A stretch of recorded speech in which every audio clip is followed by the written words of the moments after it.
বন্ধুরা, পান্না হলো সবুজ রঙের এক মূল্যবান প্রাকৃতিক রত্ন, যা জ্যোতিষশাস্ত্রে বুধ গ্রহের প্রধান রত্ন হিসেবে পরিচিত।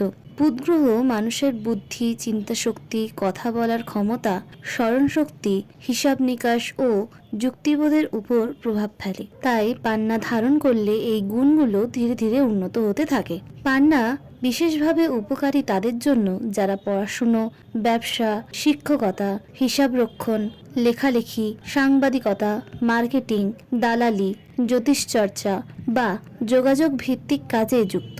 এটি মানুষের মস্তিষ্ককে শান্ত রাখে, সিদ্ধান্ত নেওয়ার ক্ষমতা বাড়ায় এবং ভয়, দুশ্চিন্তা, অস্থিরতা ও মানসিক বিভ্রান্তি কমাতে সাহায্য করে। সঠিক ও প্রাকৃতিক পান্না পড়লে কর্মক্ষেত্রে উন্নতি, সুনাম, সম্মান ও আর্থিক স্থিতিশীলতা আসে। ব্যবসায়িক লেনদেন পরিষ্কার হয়, বুদ্ধিবৃত্তিক কাজে সাফল্য বাড়ে এবং কথাবার্তার প্রভাব তৈরি হয়। অনেক ক্ষেত্রে পান্না বন্ধুত্বপূর্ণ সম্পর্ক ও সামাজিক গ্রহণযোগ্যতাও বৃদ্ধি করে। তবে মনে রাখা জরুরি, ফাটা, দাগযুক্ত, মলিন বা কৃত্রিম পান্না ক্ষতিকর হতে পারে।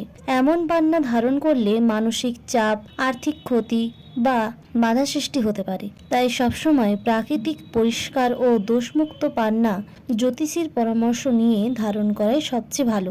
ধন্যবাদ।